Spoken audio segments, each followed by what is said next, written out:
Everyone's got a secret. Lucky for you, I love whispering them.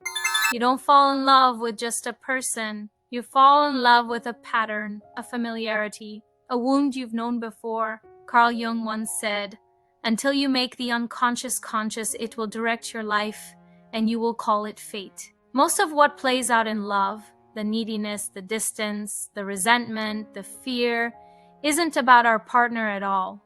It's about what lives in us, unhealed, unseen, unspoken. We bring our childhood into our marriage. We bring our lineage, our silence, our stories. And without awareness, we confuse survival mechanisms for love. Psychologists John Bowlby and Mary Ainsworth gave us the language of attachment theory. As children, we learn how to connect based on how safe or unsafe we felt. If love was conditional, we learn to perform. If love was chaotic, we learn to chase. If love was absent, we learn to numb. In adult relationships, these patterns whisper, "Don't get too close.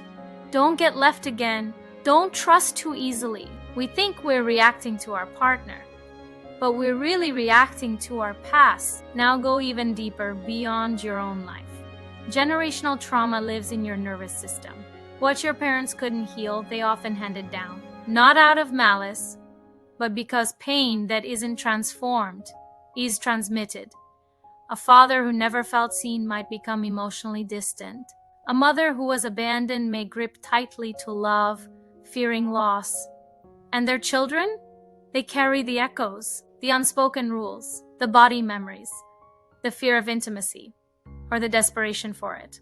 In relationships, these traumas replay like inherited scripts. You don't even know you're acting them out until everything breaks. Trauma teaches you to protect, not to connect, and love requires vulnerability. So the closer someone gets to your heart, the more threatened your survival brain feels. You shut down, you lash out, you sabotage, you pull away just as they reach in. Because to your unconscious, love feels like danger. Not because it is, but because it was once. So we project, we repeat, we recreate dynamics we swore we'd never live again, simply because they feel familiar. And in this loop, relationships collapse under the weight of what was never healed. But here's the truth. What is unconscious can be brought to light. Therapists like Gabor Maté and Bessel van der Kolk remind us, trauma is not what happened to you. It's what happened inside you as a result. And that can change. In safe love, we can begin to rewire, to recognize our patterns, to name our triggers, to hold space for pain without turning it into punishment. Healing isn't perfect, but it's honest.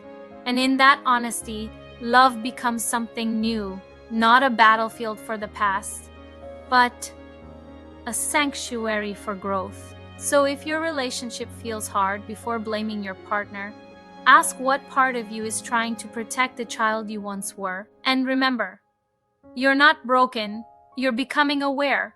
The mind never lies, but it loves to hide. XOXO.